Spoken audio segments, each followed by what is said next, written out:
Greetings and salutations. It is, Derek, episode number Calbert Cheney, Gale Sayers, right, of the Query and Schultz program. What are 40.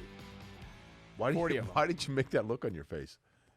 You looked ridiculous, though. We've done 40. You I just know, did a salute the last show. No, you smiled. Hey, welcome into Query and Schultz. But you did this. Like, don't make fun of me. Why are you doing like Bucky Beaver? What are you talking about? I was just saying 40. No, you didn't. I was emphasizing Okay, you want to try it again? 40. Do you want to try it again, and we'll see how you do it? Okay, fine. Okay. Can we just have a normal show? Yeah, is it so difficult to have This is a normal show. We're just starting it over. Okay. Greetings, salutations to you. It is episode number 40, Calbert Cheney, Gale Sayers. Yes, there you go again, of the program. We are off and running. It is, I'll tell you what, it's absolutely spectacular. It's been gorgeous outside. Beautiful day, yeah. But there's a lot to talk about, and I'm kind of excited about it because you did post the picture for 40 of Calbert Cheney, and I'm like, oh, sorry, I thought you were talking about you. Calbert Cheney, no. Yeah, Calbert Cheney was kind of the last of that era of fandom for you, right?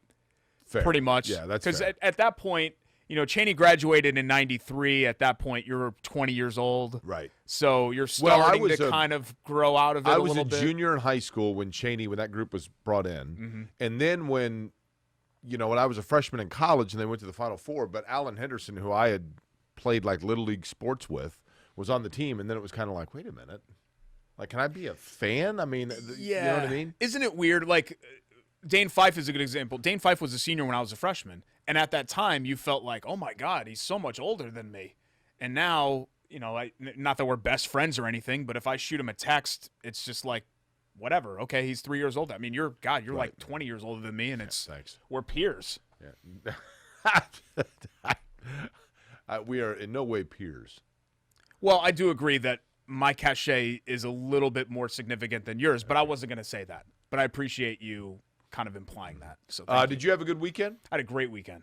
We were outside all week. I know it was like 90 degrees, but we were outside. We got an inflatable pool for Big Boy. Okay. Because he's too big for like the little plastic like $5 kiddie pools that you get at the hardware store.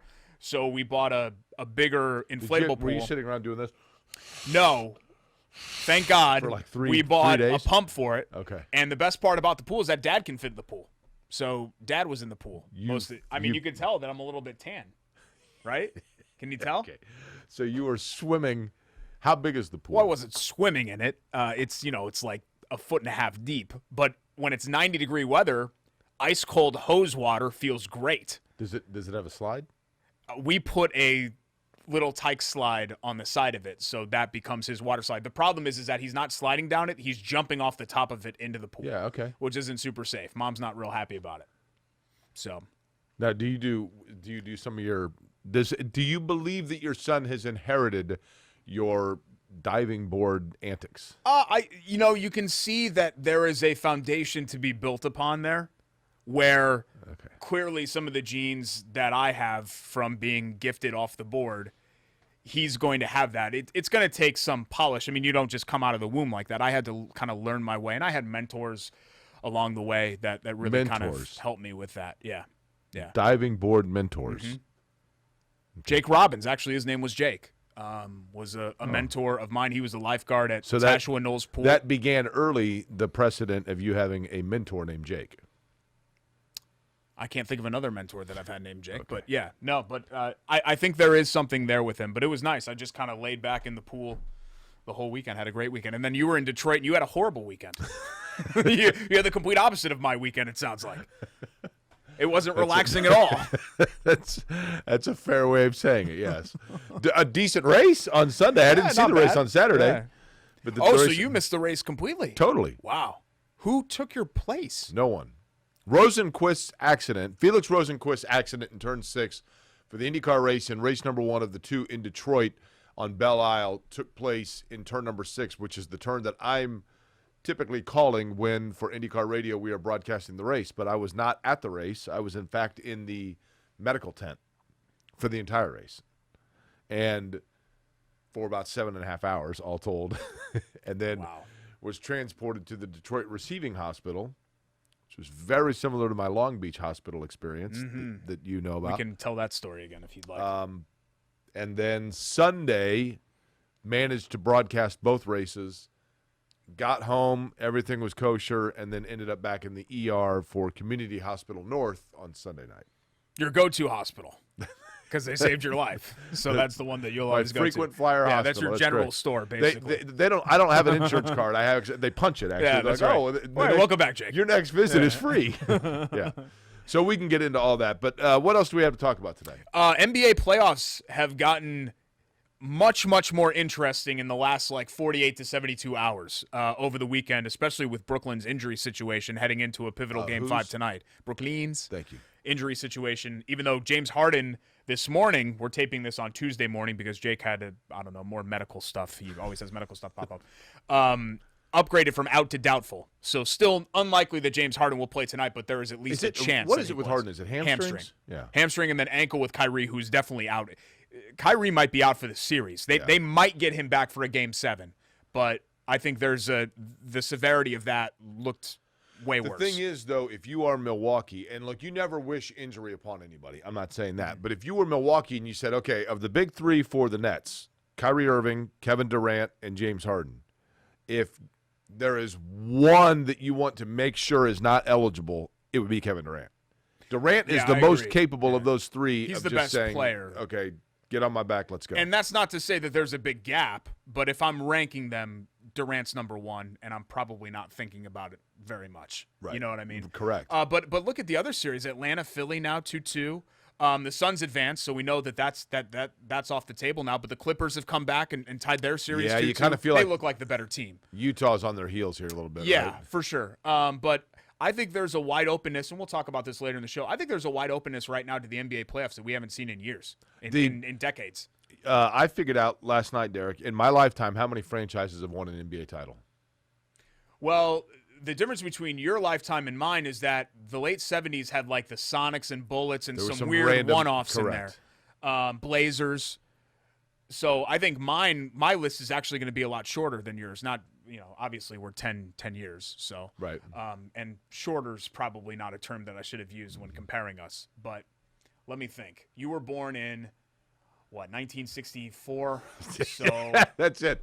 1964. I'm trying to think. That's right. As I was coming in, as my mom was being rushed to the hospital, they were just bringing in JFK as well. Yeah, no. Blazers. I combined Blazers and Wizards. Blazers, Wizards, Sonics, Lakers, Sixers, Rockets, Celtics, Pistons, Bulls, Spurs,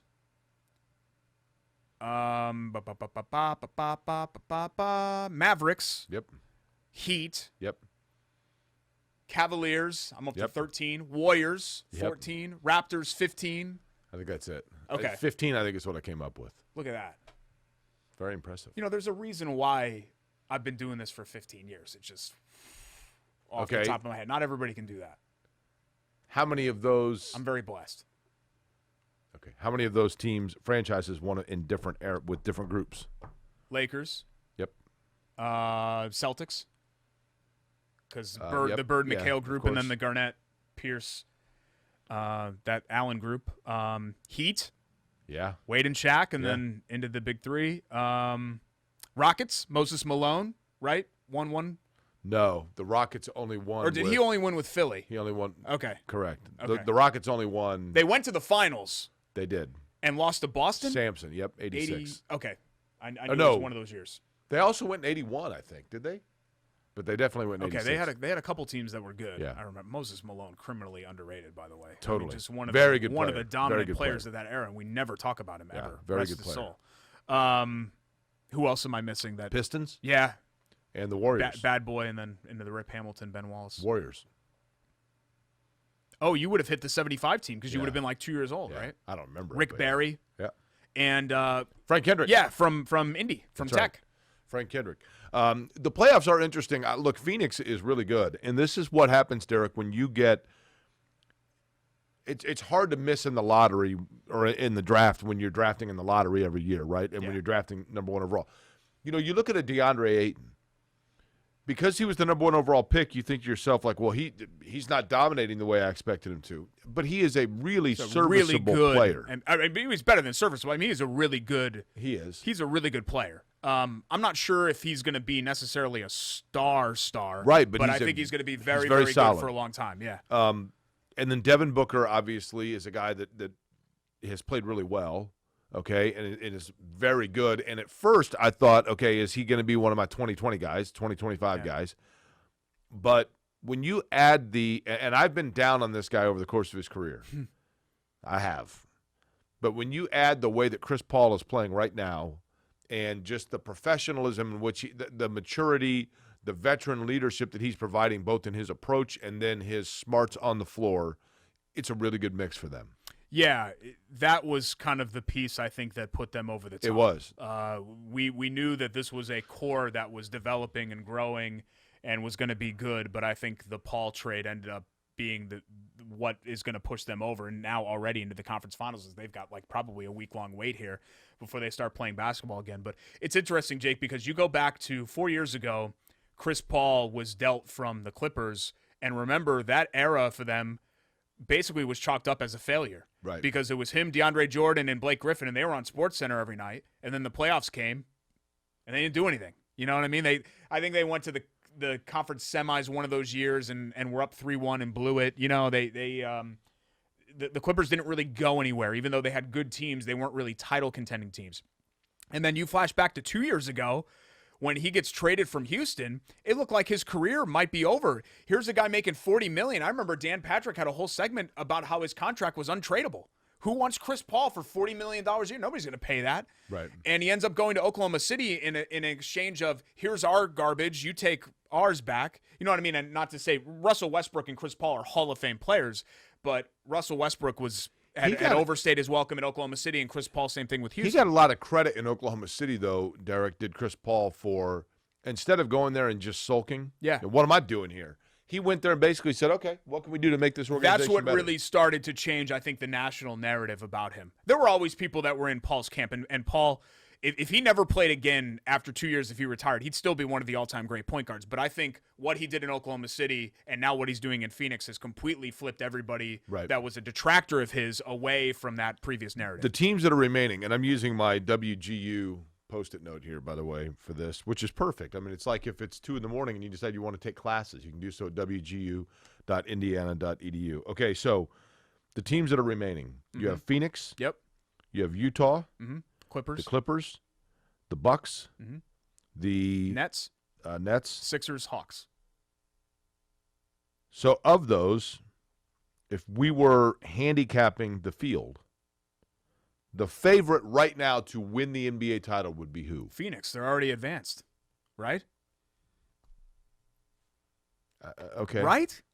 I know they're not the I Vegas guess favorite, you're right. They're already into the next round. All these okay. other series are still up in the air. Okay, so we'll take Phoenix out of the equation since they're in a different round. Did I ruin your question? No, that's fair. I still, man, just with the Nets injury situation, it's really tough to pick them.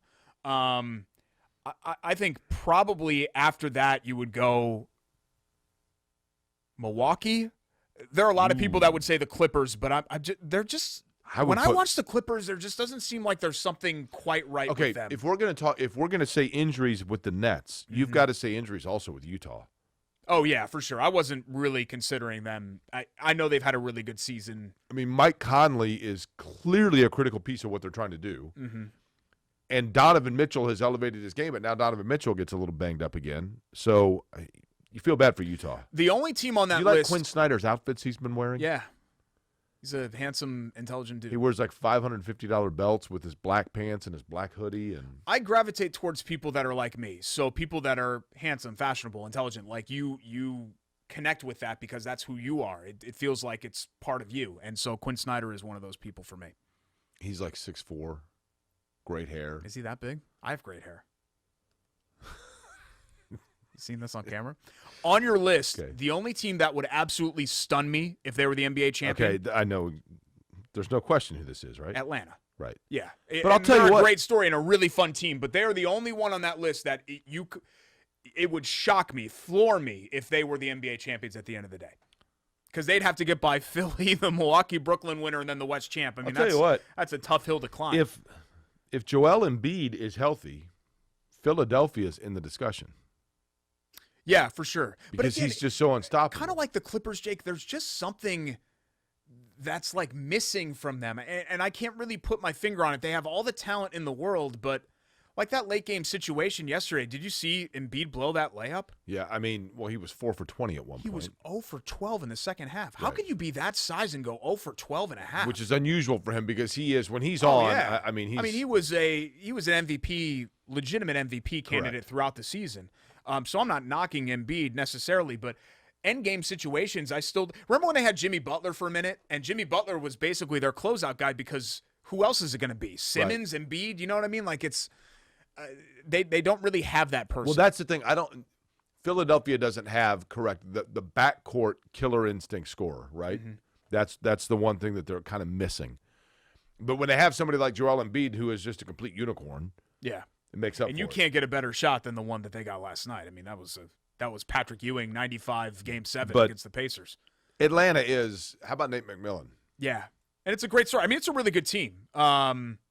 They've just got a good group over there. It reminds me a little bit of the 2014 Pacers had Paul George been a couple more steps along the way. Like Trae Young is a star. Paul George was ascending, but he wasn't quite a star yet, I don't think, in 2014, you know? Right. But it does remind me of that. It's just it's a sum of its parts team, and it's a good group. You know, let's go back to Phoenix real quick. I'll tell you the kind of guy, Derek.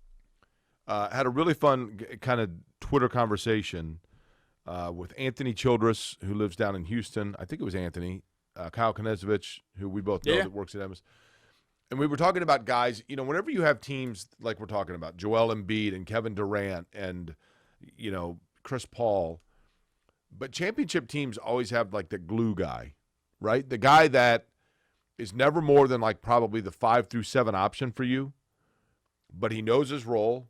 He knows exactly what it is that he needs to do, and he stays within himself and does it really well. And a guy that's been that guy, Robert Horry comes to mind. You know, everywhere Robert Horry went, he was a solid player that helped his team win. Michael Cooper was that guy. Vinnie Johnson, the microwave. He was definitely one of those guys. I mean, I'm going kind of vintage, but. The guy that if you look at everywhere he's been, that he makes a difference immediately, and the guy that truthfully I think like the Pacers are missing. You know, the Pacers in their mid-'90s teams, sure, I mean, Reggie and you know, they're great players. But Sam Mitchell was really important to those teams.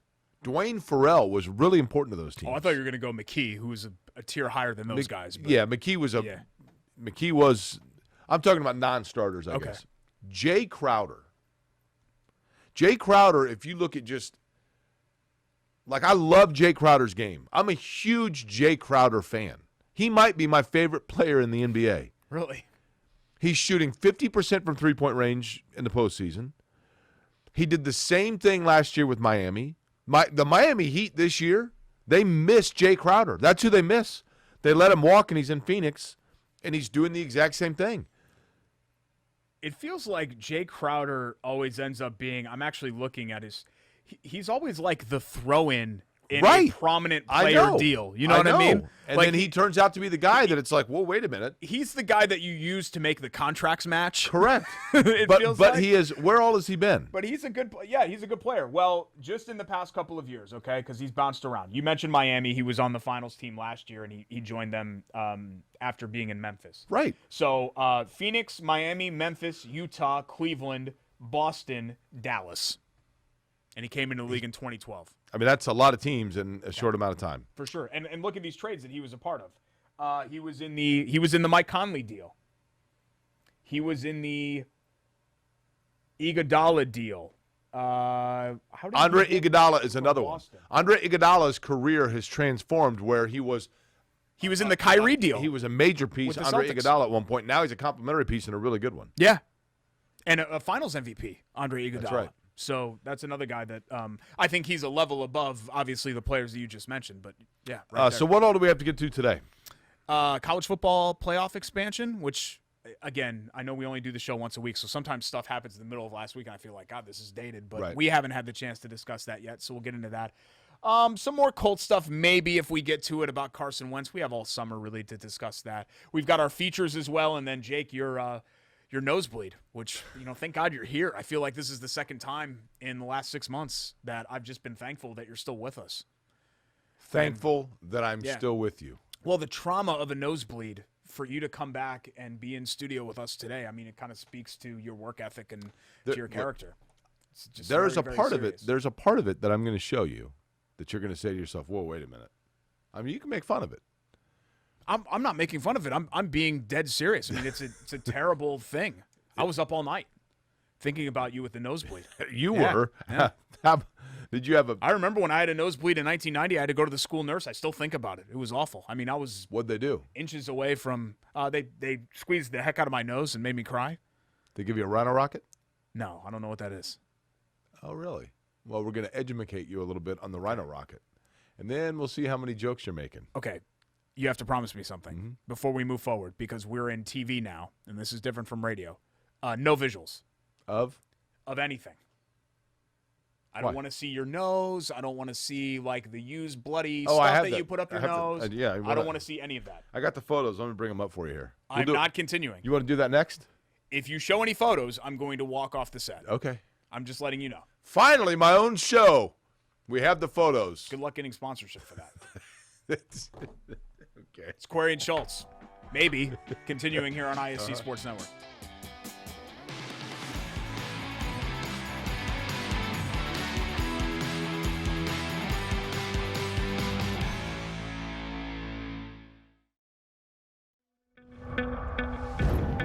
It's here. The moment that will define you.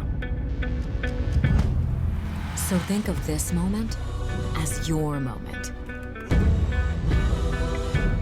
The one you've been waiting for. You were built for it. And so were we. WGU, the online university where ambition never rests. At Bailey & Wood, we pride ourselves on our 5-star customer service. But at our core, we're a family. Family owned, and family to our customers, staff, and our community. From charity events to recognizing hometown heroes, we prioritize giving back to our communities that have always supported our growth. So let us help you get your dream home today.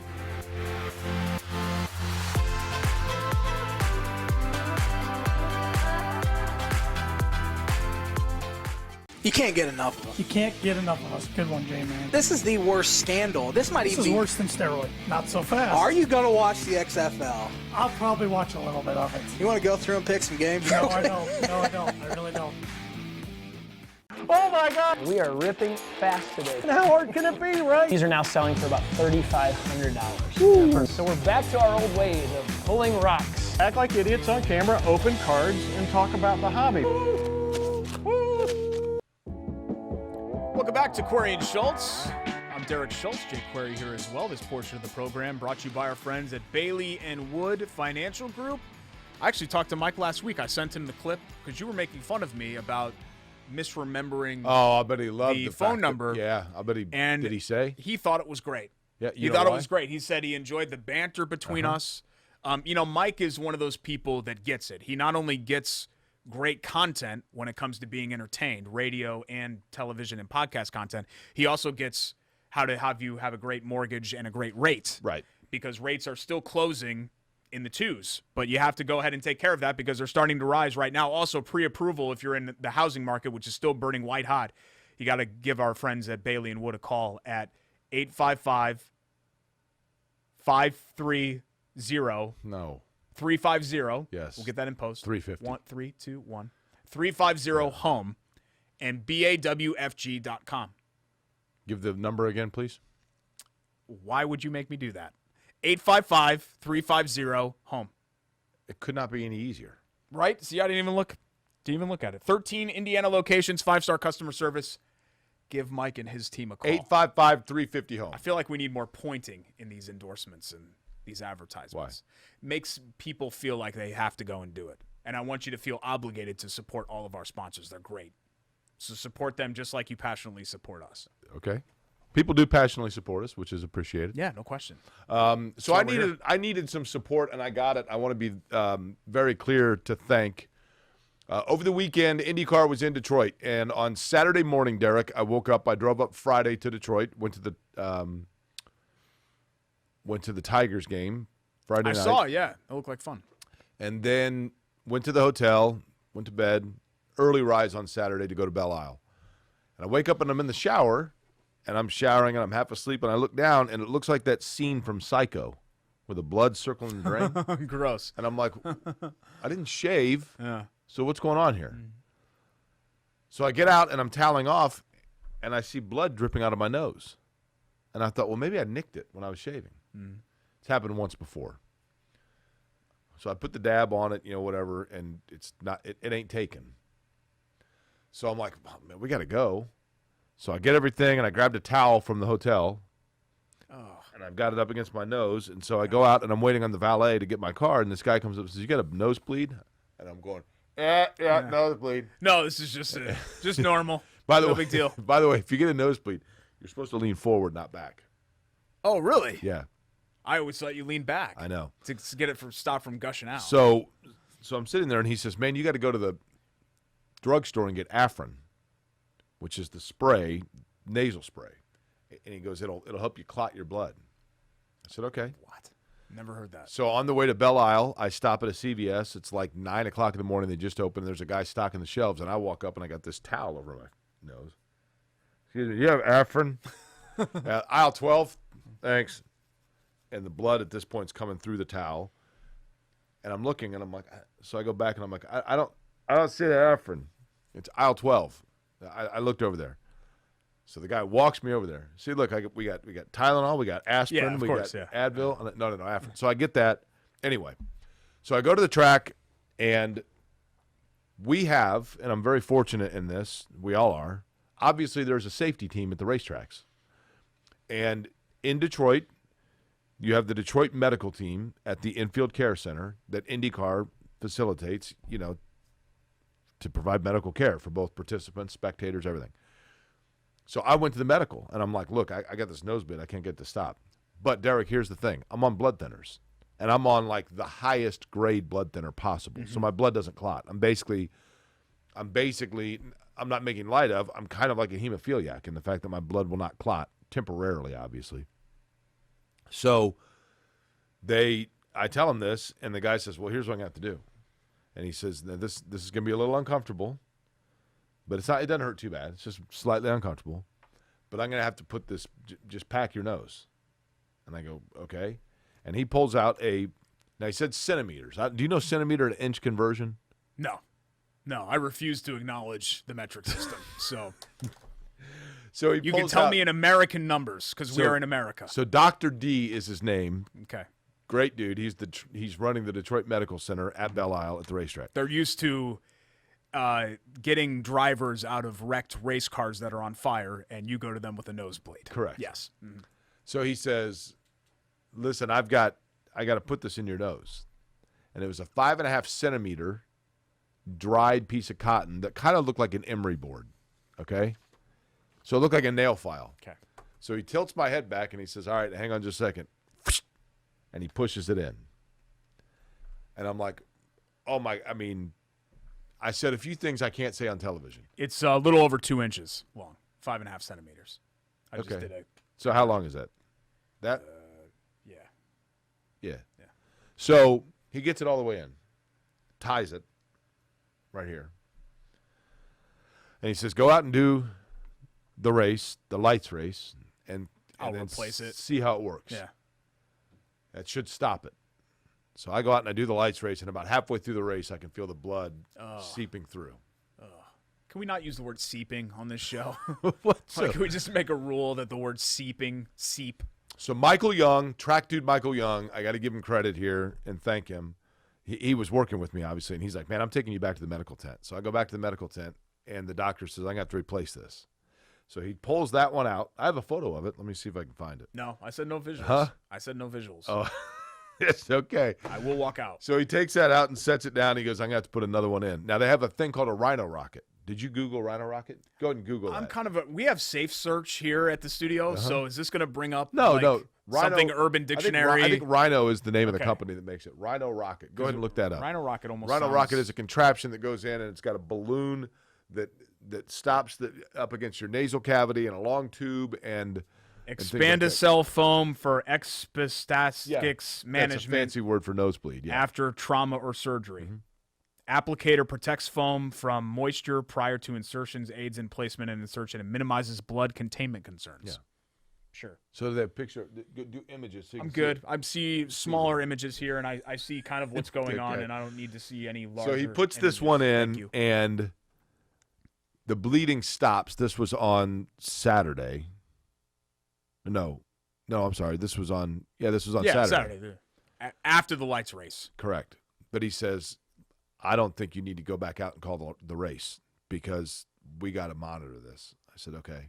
So I'm sitting in medical the entire race. I'm in medical the entire time, and I'm just sitting there. And I can hear the cars. I can hear everything going on. Then all of a sudden, the track just goes silent. And there's this hornet's nest of activity, and the door keeps opening, and people that I know from IndyCar keep popping their head in. And then finally, somebody from the track comes in, and I go, what's going on? And they said, we had a pretty bad accident. Who was it? Felix Rosenquist. He went straight in through the tire barriers. And I said, well, how is he? And they said, we don't know yet. We're waiting on him to come back here. So I kind of got like the inside view of what happens when a driver shows up, right? Because I'm sitting in medical. So at any rate, who do we have in here? Well, Rosenquist just went 200 miles an hour into some tires. Also, we got a guy here with a nosebleed. His nose it won't stop. So, come on. I know. They're the ones that told me I couldn't, So I'm and of course, it's all hands on deck. VIP, Jay Query. Oh my God, we've got to get him on the radio network. So stop everything. So for we 7 cannot hours, continue. So for 7 hours, I'm there. Oh. So finally, the doctor says, Dr. D, he goes, look, I got Andre and I got Keith here, and they're going to have to transport you. I'm going to send you to Detroit Receiving Hospital, which is the public hospital in downtown Detroit. So they transport me, and he goes, I've called ahead. They're going to have an ear, nose, and throat specialist that's going to come in, and they're going to start cauterizing your nose to get it to stop bleeding because it will not stop. Yeah. So I get to Detroit Receiving, Derek, and they bring a guy in. While I'm sitting there waiting, they brought a guy in on a stretcher that he had on tighty whities, and that was it. And it looked like he'd had a long day. And his eyes were kind of rolled back, and he was sitting, and they had him strapped to this gurney, and the two ER guys, knew him. His name was Andre. And they're like, Andre, just like, we're getting you in here. Don't worry about it, bud. And, the people in there were like, Andre, you're back. Oh, boy. So he's frequent flyer, right? yeah. So he's trying to get up off the gurney, and he's going, that's all he's doing. And I'm sitting there So forward, actually. So he then, when he rolled over, I then noticed that he had, whatever it was that he was going through, he had lost control of his bowels. So that was apparent as he kind of rolled over. Sorry, what is this? What is the relevance here to the story? Okay, you're at Detroit Hospital. Let's kind of continue and stay on that path. So the ear, nose, and throat lady comes in and says, I'll be honest with you, as bad as your nose is bleeding, I don't think I can cauterize it. We're going to have to do a Rhino Rocket. You looked up the Rhino Rocket? Yes. Another one? And I said, I really don't want that. And she goes, well, here's what we're going to do then. I'm going to pack your nose, and then I'm going to tape it off, and it's going to stay in there for 72 hours. So she packed my nose, tied it off, gave me a sleeping pill so that I'd be able to sleep because it's not real comfortable to sleep. Can imagine. Or breathe. I go back to the hotel. I called Michael Young at 1 o'clock in the morning. I'm like, I couldn't get an Uber to pick me up in the Detroit hospital. Like every Uber, it's 52-minute wait. I'm like, I'm right here in downtown Detroit. Yeah. They wouldn't come. So Michael Young has to get out of bed, come get me, takes me back to the hotel. I get up in the morning. So then I did the race. Fortunately, the bleeding had stopped, but on the drive back. So you did Sunday's race? I did Sunday's race, and I did it with a huge. With that thing in your nose? Yes. I think we have a photo, actually. Let me see if we No, can I said no visuals. We'll bring this up. I don't want. Here it is right here. I don't want the visuals. So this right here, this is my right nostril. Please pay no attention to the. I'm not going to look. You can't blow your nose. Okay. You can't, so that right there, you can't tell. See, Derek, how big my nose looks? There's a cotton thing that's going all the way back to my medulla oblongata, and then this is actually dried blood right here. Yep. So that's a clotted dried blood. the problem is you can't blow your nose and you can't do anything to expel anything that's okay, in. Jordan, that's good. Thanks. Thank So- you. They saw it. So that gives you a visual. So it was not easy. So then Sunday night I get back into Indy, and a friend of mine who works as an ER doc said, you can take that out after 24 hours. So at the 24-hour mark, I went over to his house, and he's So you defied medical advice. He's an It was ER supposed doctor. to be 72 hours. He's an ER doctor. The operating doctor, the physician of record, told you 72 hours. Then I got a second opinion. Okay. Did your own research? So he took it out, no problems. Everything's good. It's like 7 p.m. on Sunday. Mm-hmm. We're good. So Can we 12:30, Shannon and I are Everybody saw sitting it. on the couch, and all of a sudden, Derek, I kind of coughed and cleared my throat, Oh, God.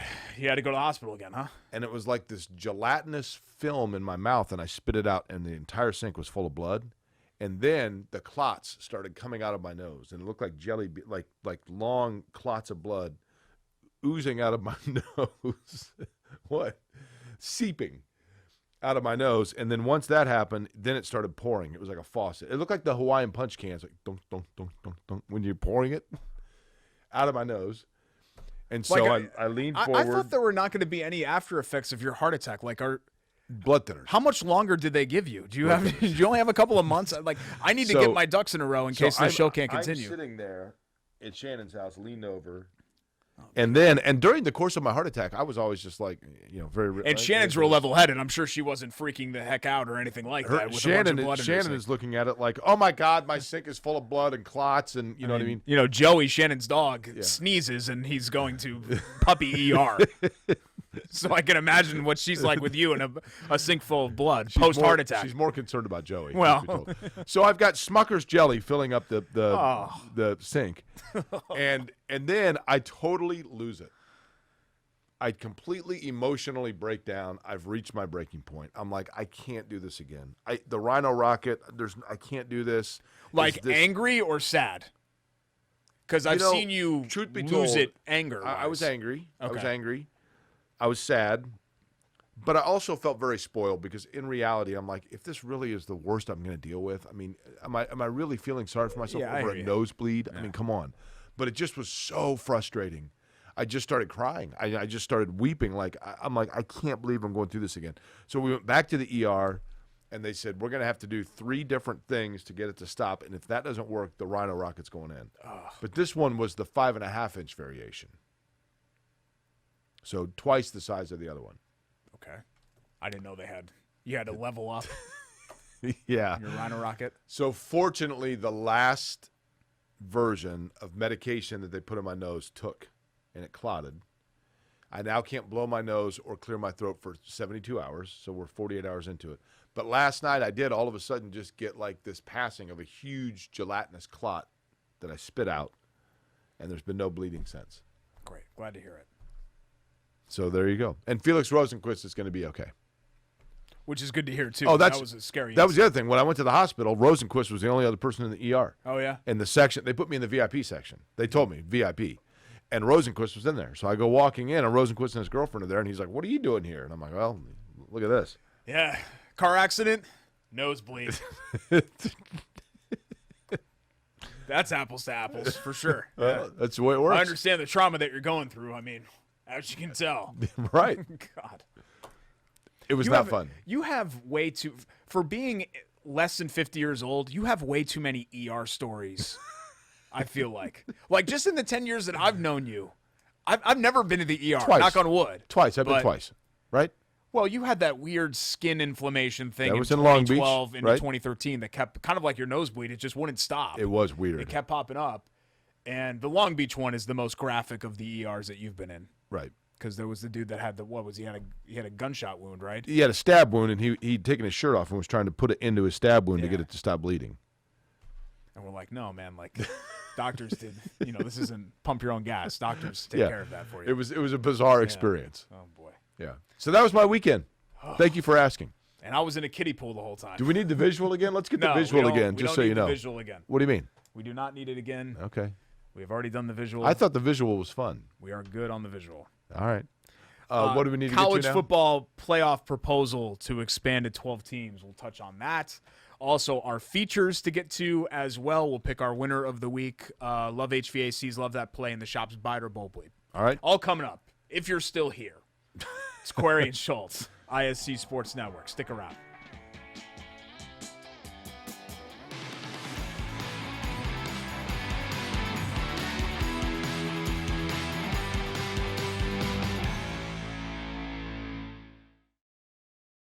Life is on the go. Now your viewing habits can be on the go. With the ISC Sports Network app, your team is at your fingertips. You can download years' worth of content from the ISC Sports Network library. High school, college, special events, weekly and monthly shows, wherever you find your favorite app. And you can always find out more information at iscsportsnetwork.com. I didn't give you my number. At Bailey & Wood, we pride ourselves on our 5-star customer service. But at our core, we're a family. Family owned, and family to our customers, staff, and our community. From charity events to recognizing hometown heroes, we prioritize giving back to our communities that have always supported our growth. So let us help you get your dream home today.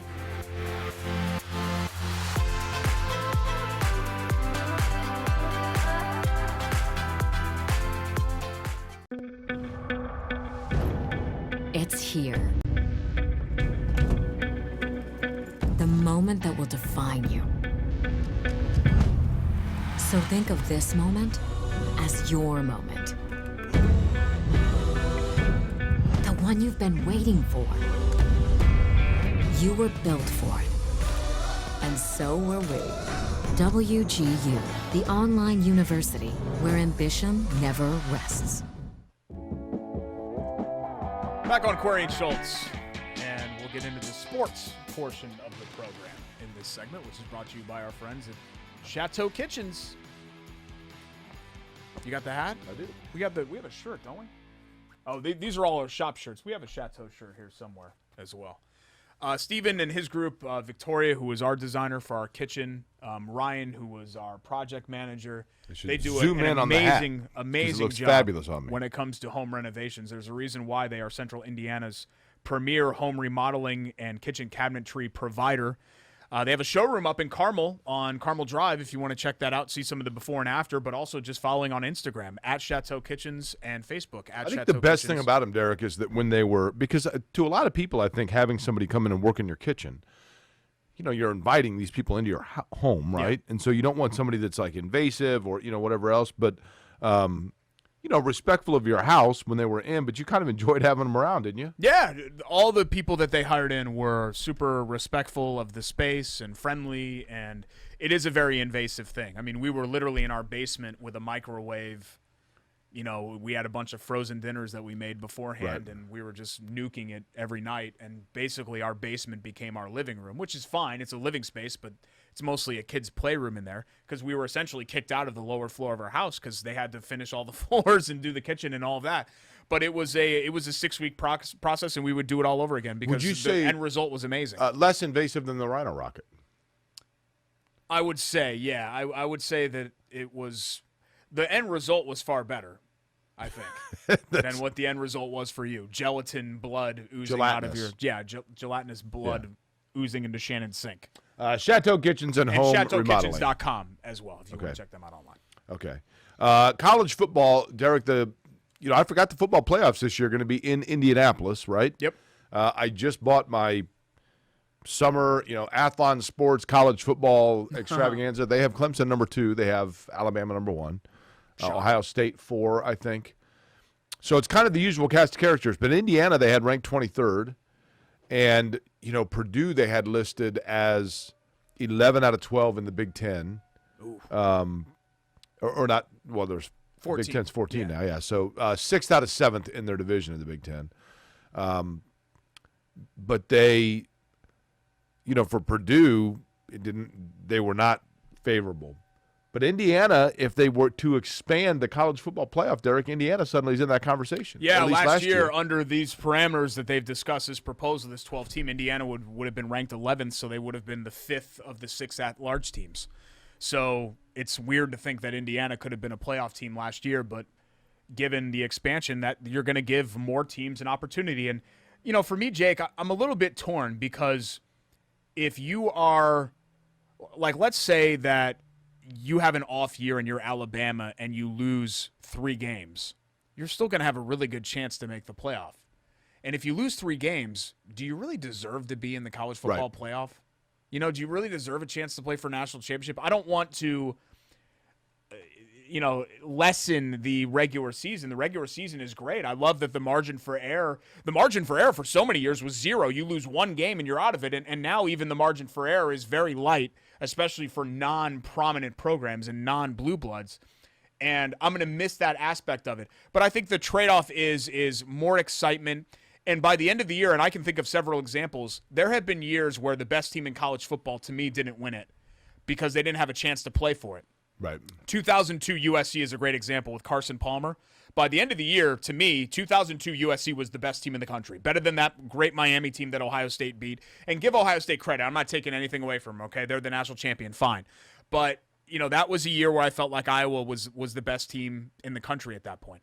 I think there have been a couple of years where Georgia, the Manziel Texas A&M team from 2012, where they've had teams that really kind of came on late and it took them a little while to really get going. So this is going to provide an opportunity for those teams to play for a title.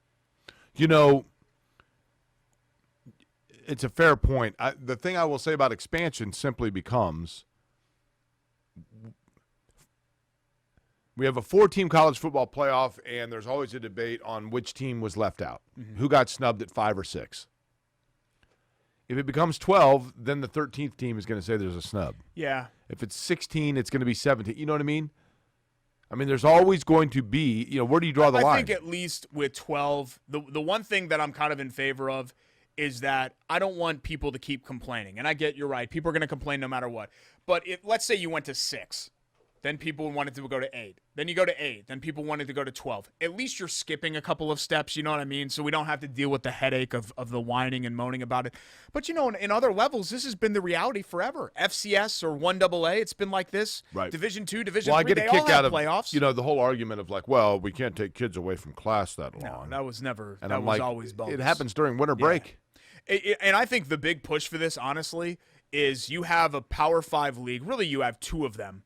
But especially one, the Pac-12, that has no seat at the table. Yeah, well, money, but the Pac-12 has no seat at the table, and they want to be involved. So, of course, they want expansion because their league has mostly been crappy. Right. And they haven't had an elite-level team. And really, outside of Oklahoma, you haven't really had much of one in the Big 12 either. And Oklahoma goes and just gets stomped every year. I want to go back to that picture of Indiana, the IU football picture up here if we can, because there's something I have a question about with IU football. First off, while we're bringing up the IU football picture, let me ask you this, Derek. In your opinion, last year's Indiana football success, that is – okay, so look at this picture here. We'll hold on that for a second. But Indiana's success last year, anomaly or the new pattern for them? I don't think it was an anomaly. I think it was an anomaly in the sense that they caught a bunch of teams at the right time. Michigan is down. Wisconsin had a down year last year. But that's not Indiana's fault. So in that sense, I think that was a bit of an anomaly because I don't think Michigan and Wisconsin and those programs are going to stay down.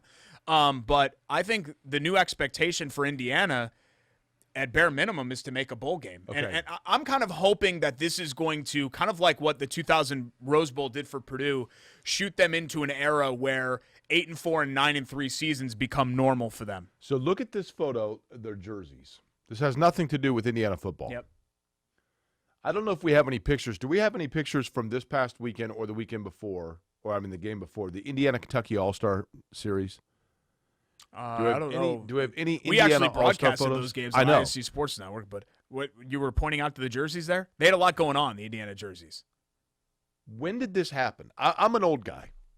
I'm old. I like old things. It's why I like this shirt of the Indianapolis ABCs for the American Beverage Company, of the Negro Leagues, of the shop on Broad Ripple Avenue, 920 Broad Ripple Avenue, or Clay Terrace, or theshopindy.com. I like old school. So I'm old. But I know the new trend is this tiny lettering on jerseys. What's going on here? Well, you fit more on there. You don't need one. Yeah, you do. Hold on. Have you seen look at the Indiana All-Star jerseys. I saw him. I was there. I was at the games. Did you go like this? Because you're like, that guy's for Indiana or Kentucky? Okay, it's Indiana. It's tiny. I mean, why was it so tiny? I didn't do that, but I'm not. Why not? I'm not in my 50s on blood thinners, so I think that may be an age thing. Did you see how little the print was on the jersey? It was small. Yeah. What was going on? I thought there? you were going to complain about the fact that they had like this gray in the background of the jersey, and like it was kind of like two-toned, and I didn't notice that. the old Indiana jerseys were just Indiana star all stars right on the bottom. And I don't even think it said all stars, did it? Yeah, or maybe it didn't even say all stars. But they were The blue early and years, white. maybe. They were blue and white, Yeah. right? And Indiana, #1, star, boom. And that's all you had. And obviously jerseys are a little bit different. But we're going back to this kind of clean look now. Like, remember in the 90s, it was very busy in the early 2000s, but we're going back to, like, I like this clean look. Like, when I was a freshman at IU 20 years ago, the Antoine Randall L teams, right? They had, like, black like hook stripes up the side and that stupid oval IU on their helmet and black helmets. It was really dumb. And I never liked that. I like this clean look much better. Now, was that before or after you came up with their mascot? That was before. Yeah, Hoosie the Hoosier in 2002, I think it was Terry Clappis who might have been the AD at that time. They had like 10 ADs in 5 years. Right. And he sent it out to students. We want to pick the IU mascot. Send in your submission. And I sent mine in and never heard back. They never picked one, did they? No. They went. That was when they got rid of the red and went all cream and crimson. They put the IU in the middle of the basketball floor instead of just the I. So that was when they made a lot of changes. The old Indiana logo in the middle of the basketball floor was awesome because, first off, the state itself, they really exaggerated the old school one. The state was a little thinner. They have it hanging up now. The state was thinner, and then they have the I in the middle. That's what they need to go back to that. I just didn't think that it needed to be. Yeah, they need to go back to be that. Changed. Yeah, I liked Kansas, where they was just a state of the Kansas and then a K, right, a red K instead of this giant obnoxious Jayhawk. I think the Jayhawk in the middle is pretty cool. Oh, it's the worst. Ooh, I don't know. It's the worst. The Jayhawk's pretty cool. I'm actually glad that you brought up the Indiana All-Stars because they're the subject of my Love That Play. Oh, really? Okay. This week. That's cool. By our friends at Love Heating and Cooling, love-hvac.com, 353-2141. I always remember that number. You can call Chris, John Love. They've been around for 100 years, so you know that they're doing something right. These guys are the best. Yep. The very best. And it's not so much today. It's beautiful today, but it's been hot. It was hot this weekend. If you have AC problems, give them a call, 353-2141. How about that? Family owned and operated since 1920. Love-hvac.com. Not really a play, but just another string of dominance. The Indiana All-Stars 27 times in the last 30 meetings with the Kentucky boys have now won another weekend sweep. And this senior class was particularly special. It was one of the deepest classes in recent memory and maybe in Indiana history where you had, I think, 11 players on that roster going to a Big Ten, ACC, or Big East school. It's impressive. Which is, there's not really an elite star. The closest thing would be the Caleb First or Trey Kaufman-Wren, who are both going to Purdue. They don't really have an Eric Gordon in this class or a Gary Harris, but I just think it's a really good group. And even like somebody like Brooks Barnheiser, who's going to Northwestern, or Blake Wesley, who's going to Notre Dame, are going to be really, really good players on the next level. I'm going to give my Love That Play to the job on the final restart in Detroit in race number 2. Like I said, didn't see race number 1. That Pata Award did, restarting in the 6th spot, 5th or 6th. And, I mean, that Aero SP machine, man, they gave him a car in the restart that look out. And he quickly worked his way through the field and then around Alex Plow. And I thought, well, is he going to catch Newgarden? Then he caught Newgarden. I mean, you want to talk about, he had it right here as you see Pata Award in the fountain in Detroit. His car was so good at the end of that race, and he is massively talented, man. This guy is a legitimate contender for a points championship this year in IndyCar. Yeah, there's a reason why people last year were saying that this was coming for him. I think it might be a little bit of a surprise that the arrival came so quickly. Right. But people last year were saying that this was in the cards for Pat Award. For a second, just I don't touch it. Just I thought it was going to bleed. Don't touch it. Itch. I got just an itch. breathe out of your mouth. Mouth breather? I don't care. Just don't bleed on me. Okay. That's what I don't want. More features to get to. Buy it or bull bleep. Also, something that popped up over the weekend, which is going to lead me down a path which we've gone down before in the radio show, and I don't want you to get defensive about it, but it has something to do with Indianapolis. And I'm just surprised how lame Indianapolis is in this particular category. I love Indy, and I very much am proud of it, and I love living here, and I know obviously you do without saying, but something popped up over the weekend of a neighboring city, and I thought, man, this neighboring city has this, and this. And why don't we have any of that? Okay. It's kind of a phenomenon. Okay. And we'll talk about that coming up next. Right. It's Corey and Schultz, ISC Sports Network.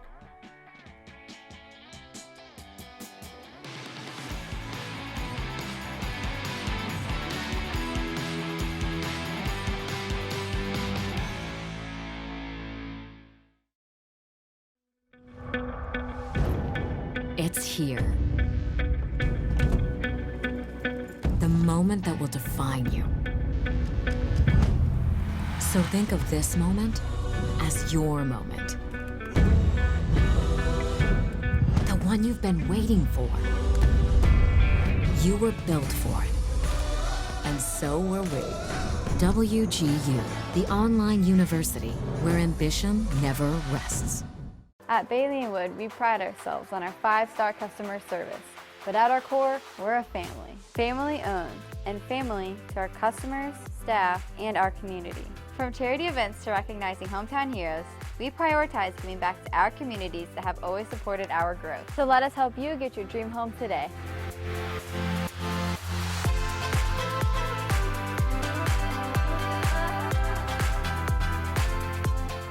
You can't get enough of them. You can't get enough of us. Good one, J-Man. This is the worst scandal. This might This even is be... worse than steroid. Not so fast. Are you going to watch the XFL? I'll probably watch a little bit of it. You want to go through and pick some games? No, I don't. No, I don't. I really don't. Oh, my God. We are ripping fast today. And how hard can it be, right? These are now selling for about $3,500. So we're back to our old ways of pulling rocks. Act like idiots on camera, open cards, and talk about the hobby.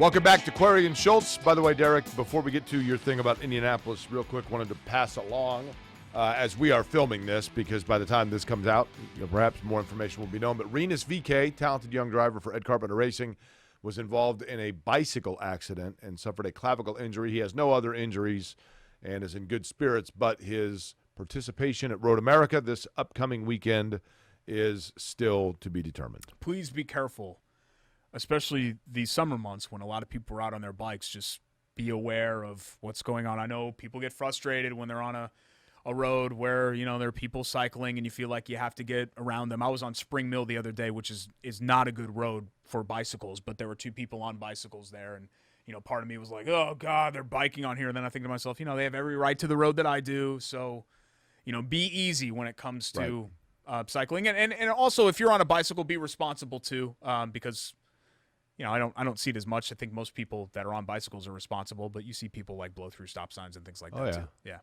Everybody needs to follow the rules of the road. Certainly hope the best for Renus VK. Talented guy. Yeah, for sure. So what was your beef about Indianapolis? So Ned Beatty died over the weekend, and I was surprised when I saw his age. Yeah, he was in a lot of films. The prominent roles that he played were in films that I never saw. Like, I remember Ned Beatty from, being Rudy's dad and, stuff like that. Was he really? Yeah. Okay. Yeah. But he was, Deliverance is... for sure. Yeah, I never saw Deliverance. I'm not saying that was like a B-list movie. That was a big deal. But I noticed that he was from Louisville. And I thought, my God, Louisville has Jennifer Lawrence and Muhammad Ali and Wes Unseld. Pee Wee Reese. And, and we're just talking about athletes mostly. I know J-Law is an actor, and Ned Beatty as well. And it's just weird to me that when you look at even J-Law. Similarly... Yeah, Jennifer Lawrence, J-Law. What about Jude Law? No, I'm not. I remember him kind of. What happened to him? I don't know. Yeah. He was big there for a while. He was, yeah. What Enemy happened? at the Gates. What happened to him? He was a sniper. He's gone, right? Yeah, that was it. He did that weird movie with Tom Hanks, Road to Perdition or whatever, where he was like that psycho guy. Was he an AI, artificial intelligence? That movie was terrible. Never saw it. Worst movie But ever. these similar sized cities like Cincinnati, Louisville, Columbus. Feels like you go down the list and there are a lot of famous people from all those places. Name a city off the top of your head and we'll look up famous people from that city. Just name a random city. Wichita. Wichita, Kansas. Okay. Barry Sanders is from there. I know that. BTK. Yeah. It's a good one. Picked a good city there. Famous people from Wichita. I'm Googling it. So what was your point? Because Indianapolis, you don't really have much to go on. Kurt Vonnegut, I think, would be number one. But even Oscar Robertson, I know that Vonnegut is, and I love Kurt Vonnegut. I'm a huge Vonnegut guy. I've read everything he wrote. You're saying he's not number one? He's not in the top. Vonnegut's at the very, he would be second at the very most. Okay. Well, who's one then? Come on, Derek. Come on. There's a no-brainer. Jane Pauley? Top 5. What is it? One of the Harrisons? Was it William Henry Harrison? Somebody, Benjamin Harrison? Somebody. Benjamin Harrison lives here, but he's not a native. Okay. I'm looking up notable people from Wichita, Kansas. Here we go. Notable people from Wichita, Kansas. Yeah. You want me to go historical, politics, athletes? Barry Sanders, Gale Sayers. Just names that you recognize. Gale Sayers. On show number 40, Gale Sayers. Gale Sayers and Barry Sanders alone are better than anything that Indianapolis has Hard to produced. argue. Kirstie Alley. Sure. I mean, Wichita? yeah, name recognition. Let's see here. Looking up other famous people from Wichita. I know this is exactly I what want to people hear were your expecting. number one for Indianapolis because what am I missing Come here? on. Babyface? He's up there. Who am I missing? Wyatt Earp, Wichita. Okay. Come on, Derek. You're missing the biggest. Tell me. Guy hosted more late-night television shows than anybody in the history of American television. Oh, Mark Summers? Yeah. Letterman. Okay, David Letterman. Letterman, yeah. But I would agree with you. Letterman today, yes, I would say. Certainly for people alive right Indianapolis is unique in the fact that it has a couple of people that are I don't know how I really. spaced that. I'm sorry. Indianapolis has 3 people that were massive within their niche that are so underappreciated. Wes Montgomery would be one. Who's that? Jazz musician. Okay. There are several. Leroy Carr, jazz and blues musician. There are several. Indianapolis had a vibrant jazz and blues scene in the early 20s, strangely enough. Partially because it was midway between Memphis and Chicago, and a lot of black artists that couldn't get recorded a lot of places had to go from Memphis to Chicago and would stop in Indianapolis and play clubs, and some of them stayed here.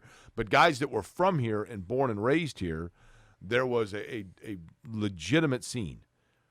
Major Taylor, Oscar Charleston, Oscar Robertson, obviously. But I think Indianapolis was held back a little bit by its own Robertson's technicality is what holds him back because he was born in Tennessee. That's why I didn't include him. But Indianapolis's gross segregation of an era where they had very prominent African-American citizens, make sure my nose isn't bleeding,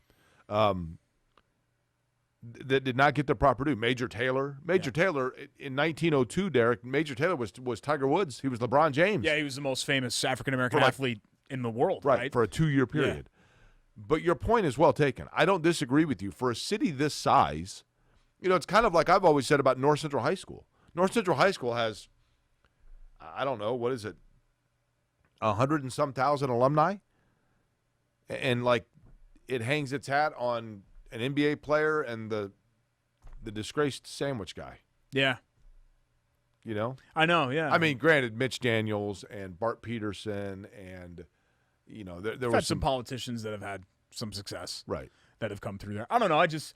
There are many things that I'm prideful about with Indianapolis. It's just weird to me that, who's the most famous person from well, Letterman, okay. And then you get down the list, and, no offense to Kurt Vonnegut, I'm very appreciative of his talent and his contributions. I don't disagree to with American you. literature. I think it's an interesting point. If you ask somebody in New Hampshire right now, but that's 25, about Kurt Vonnegut, when you extend Indiana out to just Indiana, Michael Jackson and Larry Bird and James Dean, and there's more, but Indianapolis itself, it feels like there's not a whole lot to talk about. I think that's fair. It's bizarre, right? I think part of it too is that when you go to places like Cincinnati, you remember how much older those cities are than Indy. Correct. And they almost have Sarah Jessica Parker, Cincinnati. A 2 or 3 generation head Halle start. Berry, Cincinnati. Yeah, Cincinnati's got a bunch. Yeah. St. Louis, same thing. Yeah. I don't know. Just something that struck me over the weekend when I saw Ned Beatty was from Louisville. I'm like, God, Louisville, everybody's from Louisville. How long before I'm in that mix? Jake Query, Indianapolis. When we got gassed, I think we kind of lost the chance of that happening. Okay. Yeah. It's fair. Us together, that Typically, is. full-time employment is a prerequisite for these you things. probably, given the nosebleeds and the ticker, you've probably only got a couple more years to really, You're right. to really do this here. You're right. Let's get to our Query and Schultz winner of the week. We like doing that. I like picking winners. I'm trying to remember who I had for my winner now. I got to go back to my notes. I did this last night. Derek, just be careful. Oh, okay. Now. Don't get too aggressive in picking your winner because you can end up with a nosebleed. Mm-hmm. Thank you for that, Jake. That was not my issue. Novak Djokovic won his 19th Impressive. Grand Slam, won at the French. And what's significant about it is that he's now completed the career Grand Slam a second time. So multiple titles in all 4 Grand Slam events. He's the first player of the modern era to accomplish that feat. And, Jake, he's younger than me. He's only 34. So if the health stays right for him, you'd have to think that he's going to be able to get to 22, 23. Whereas Federer, if Federer gets one more, like maybe one more Wimbledon, you're probably feeling pretty good about that. I think Nadal and the health, and it seems like it's been declining for him a little bit. I was thinking about this between Djokovic, Federer, and Nadal. If you had to pick one, who has been the best of the three? I think when it's all said and done, it's going to end up being Djokovic. Right now, I would still pick Federer. That's who I would pick. But when it's all said and done, I think Djokovic is going to be the greatest tennis player to ever play. High-level tennis, at the highest of levels, like to sit down. Certain sporting events, being in the front row, okay, whatever. You go to a Major League Baseball game, if you're in the front row, is it really any different than being in the, whatever. The two sports that really jump out at me, the NBA, because you can really see how fast and how big these guys are. But high-level tennis, Derek, to sit up front is one of the most captivating things there is. Yeah. I've always thought going to the U.S. Open would be like a bucket list type item. The reason why I've always put Nadal just a slight hair behind those guys is because so much of it is due to dominance in one event, which it still counts. It's a Grand Slam, but he has just been so far much better than everybody else in the French Open historically. That and everybody's got that event. I think Federer has the most at Wimbledon. Djokovic at the Aussies. Sampras was like that, right? Yeah. Djokovic at the Aussies won 8 or 9 times, I think. So everybody's got their own kind of one that they've dominated, but nothing like Nadal on clay at Roland Garros. But good for Djokovic. What is the Australian played on? Hard court. So Australian and U.S. are hard. Yeah. Wimbledon's grass and French is clay. Mm-hmm. Yeah. Okay. I used to love. The RCA tennis championships and the clay courts before that. It was great. Man, I missed that. I'm bummed that I missed that era because it was the premier hard court warm-up for the U.S. Open, and you had everybody coming here. Yeah. Sampras, Agassi, Chang, all Lendl, Chang, I forgot about Courier, all of those guys.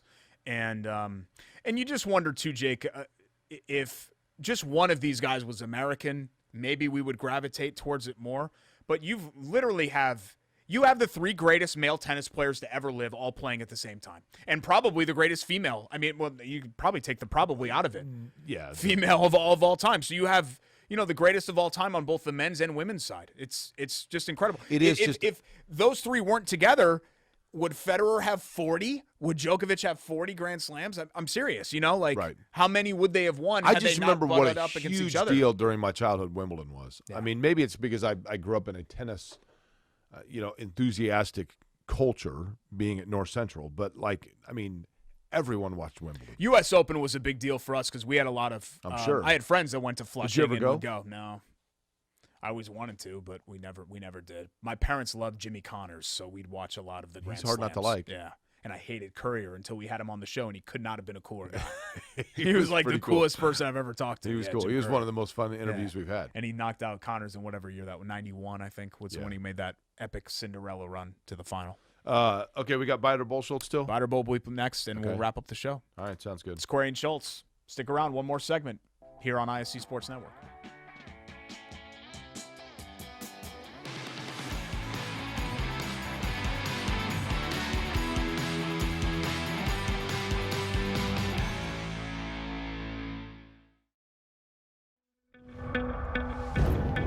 It's here.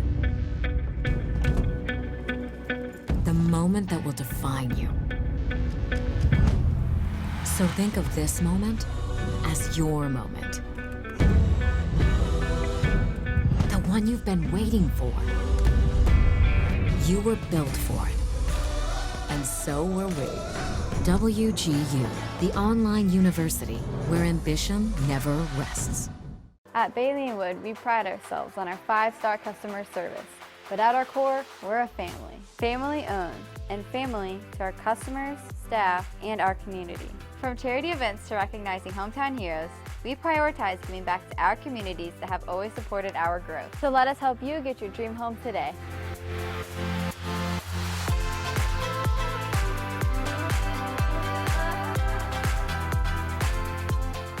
You can't get enough of them. You can't get enough of us. Good one, J-Man. This is the worst scandal. This might This even is be worse than steroid. Not so fast. Are you going to watch the XFL? I'll probably watch a little bit of it. You want to go through and pick some games? No, I don't. No, I don't. I really don't. Oh my God! We are ripping fast today. How hard can it be, right? These are now selling for about $3,500. So we're back to our old ways of pulling rocks. Act like idiots on camera, open cards, and talk about the hobby.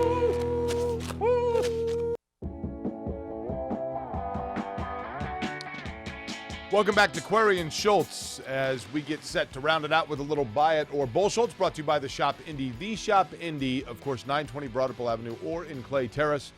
Outstanding comfort and fashionable t-shirts of a retro Indianapolis sports and pop culture standpoint. You can find it all at theshopindy.com. Derek, you know the drill. You say something, and then we say whether we buy it or we consider it to be bull Schultz. Yes, I make a statement, and then we go back and forth. By the way, Broad Ripple store, they're moving in next door to the space. I think they were actually saw closed that they were yesterday. moving yesterday. So I was going to go in tomorrow, Wednesday, if you're around and not bleeding. And not bleeding. Do you want to come? I need a new shirt anyway. Okay. So I was going to go get a shirt or 2 or 8 and also check out the new space tomorrow. And then I thought maybe you could go too, and then maybe we can grab a bite. A bite? Yeah. Where? God, anywhere. On the Strip in Broad Ripple or so many places. Union Jack's right there. Okay. We can do that. You want to just have kind of a buddy? It's been a while since we've hung out. We're both double vaxxed. I mean, why not, man? I'm single vaxxed, single shot. Well, I meant fully vaxxed, I guess I should say. Fair enough. I got the Pfizer, which is the elite level vaccination. And you got the one that had a recall for about 6 weeks, for if clots. I'm not mistaken. Yeah. Trust me, there's zero chance I'm having a clot issue. Should have done your own research we, on that. We learned. Put this in your body. Make your car keys stick to you. How Okay. about that gal? Okay. Good luck with that. Statement 1. The NBA champion this year will be a one-off. No multiple titles, like the Raptors a couple years ago. Buy it or bull bleep. I think this is kind of this is really a tough one. I will say bull Schultz because I think it's going to be the Nets, and I think they're going to win 2 of them. I would have said that. Now I'm starting to think it might be Milwaukee or Phoenix. You really think Milwaukee's got a shot? Actually, you know what? Who's to say that Phoenix is a one-off with the young core that they have? I mean, they very easily could win multiple titles, don't you think? Or not very easily, but it's not out of the realm of possibility that Milwaukee, they could win it. man. I love the city. I just think it would be great if that type of franchise. I think it'd be great for the league to have that type of franchise win. And some people say, "Well, Derek, Cleveland just won." That didn't count because it was LeBron. You know what I mean? Right. Like it felt like he's from there. That's the only reason that he was there in the first place for the second go around. Milwaukee would just feel different for them to build it like that and really kind of fall into Giannis and have him stick around and then be rewarded with a championship.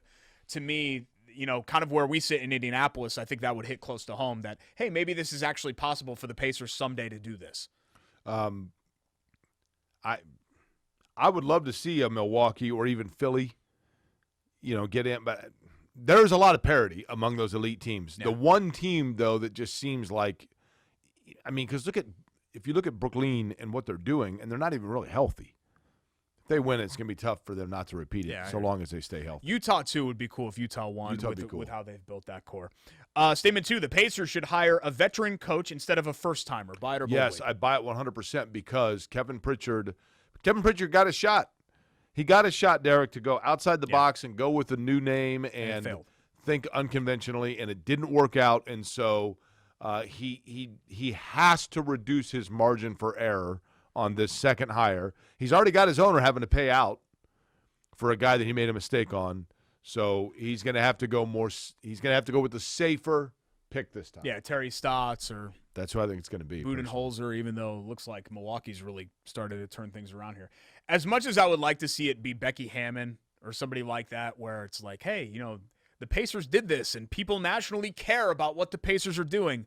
Even Chauncey Billups, maybe if you could do it all over again, maybe you would have given Chauncey Billups what he wanted, and it couldn't have gone any worse, right, than the Nate Bjorkgren era. But I agree with you. I think you have to play it a little more safe this time, especially if you're going to keep this core around too. You don't want a coach that's learning on the job with a core that's ready to win now, right? If we're assuming Turner, Sabonis, LeVert, Warren, Brogdon all stay together.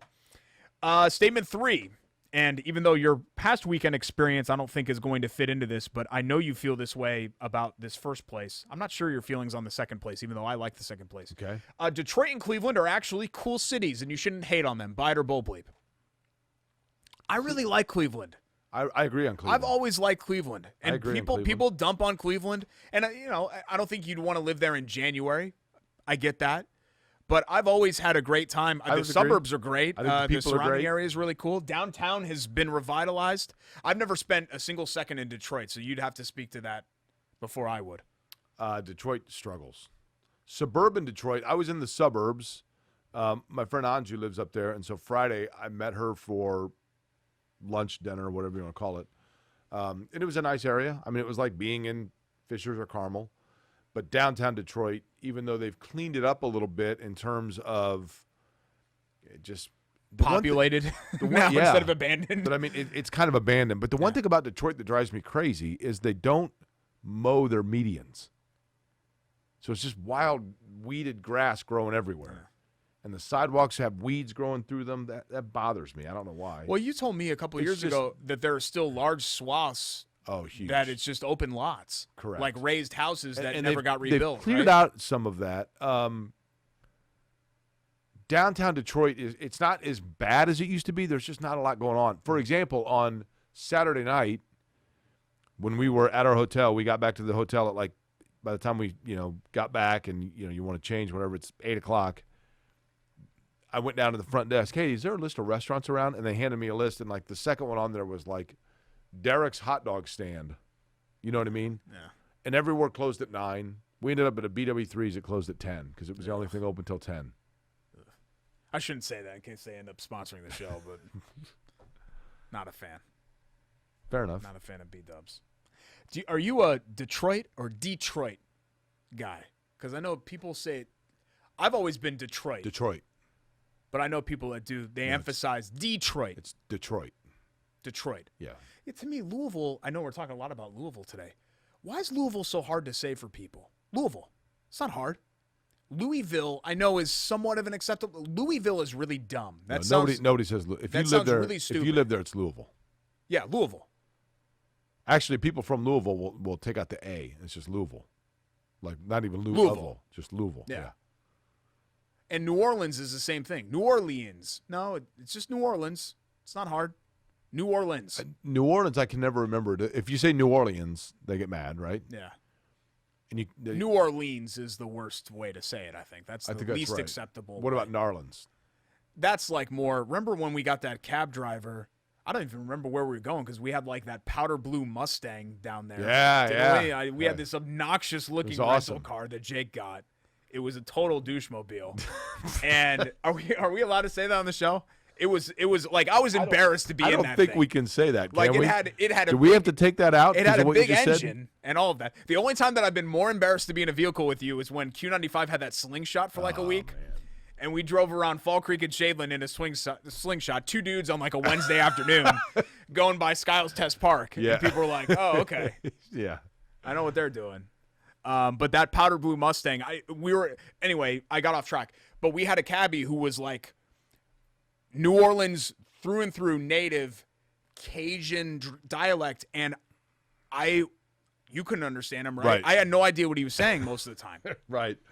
And he said Nolans or whatever it was. Yeah. He was giving us a restaurant recommendation, and I think I heard crawfish or something. I was trying to piece out words that I could understand because the accent is so thick down there. That's when you bailed. You went out by yourself to go get some crawfish, and you got 2 blocks, and you. I tried to go to a breakfast Called an place in Uber. New Orleans, and then the buildings that I were passing were boarded up. And then I was like, I had a coffee cup that said Hilton Doubletree on it and a map. And I was probably like, looking around, I probably shouldn't be walking much further down Probably here. not a good idea. Probably an easy target. 41 is our next show, Derek. What athlete can we think of for 41? Didn't Trey Lyles 41? I think that's right. Yeah. Let me look real quick, just so we can tease this properly. There's got to famous be athletes. I'm thinking there was an Indiana wear player. 41. Indiana's had a player that was 41. Best player. Oh, Dirk was 41. Yeah, that's a good That's probably going to be the most prominent. Wes Unseld, who we just mentioned, Not bad. a 41 as well. Okay. That's a really random number to have two Hall of Famers. That would be number 41. Some others on here: Tom Seaver, Cal Hubbard, John Lackey. Yeah, okay. Now we're getting weak. All right. Now we're getting kind of weak. Thanks to all of our sponsors today: Chateau Kitchens, Bailey and Wood Financial Group. By the way, 855-350-HOME.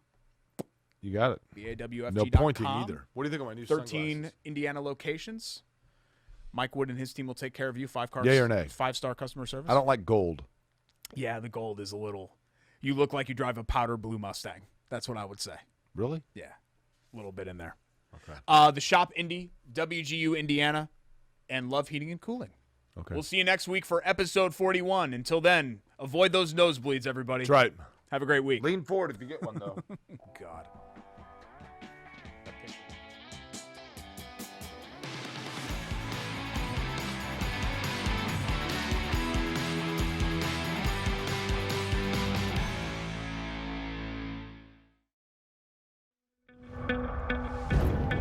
It's here. The moment that will define you. So think of this moment as your moment. The one you've been waiting for. You were built for it. And so were we. WGU, the online university where ambition never rests. At Bailey & Wood, we pride ourselves on our 5-star customer service. But at our core, we're a family. Family owned, and family to our customers, staff, and our community. From charity events to recognizing hometown heroes, we prioritize giving back to our communities that have always supported our growth. So let us help you get your dream home today.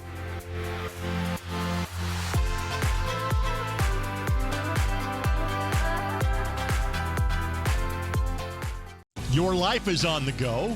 Now your viewing habits can be on the go. With the ISC Sports Network app, your team is at your fingertips. You can download years' worth of content from the ISC Sports Network library. High school, college, special events, weekly and monthly shows, wherever you find your favorite app. And you can always find out more information at iscsportsnetwork.com. You can't get enough of them. You can't get enough of us. Good one, J-Man. This is the worst scandal. This might This even is be... worse than steroid. Not so fast. Are you going to watch the XFL? I'll probably watch a little bit of it. You want to go through and pick some games? No, I don't. No, I don't. I really don't. It's here. The moment that will define you. So think of this moment as your moment. The one you've been waiting for. You were built for it. And so were we. WGU, the online university where ambition never rests. You're watching Query and Schultz on the ISC Sports Network.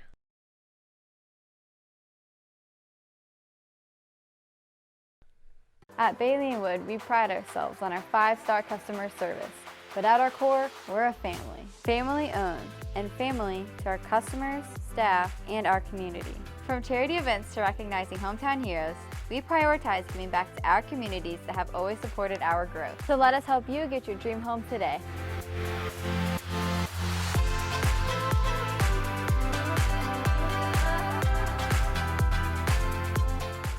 Your life is on the go. Now your viewing habits can be on the go. With the ISC Sports Network app, your team is at your fingertips. You can download years' worth of content from the ISC Sports Network library. High school, college, special events, weekly and monthly shows, wherever you find your favorite app. And you can always find out more information at iscsportsnetwork.com. It's here. The moment that will define you. So think of this moment as your moment. The one you've been waiting for. You were built for it. And so were we. WGU, the online university where ambition never rests.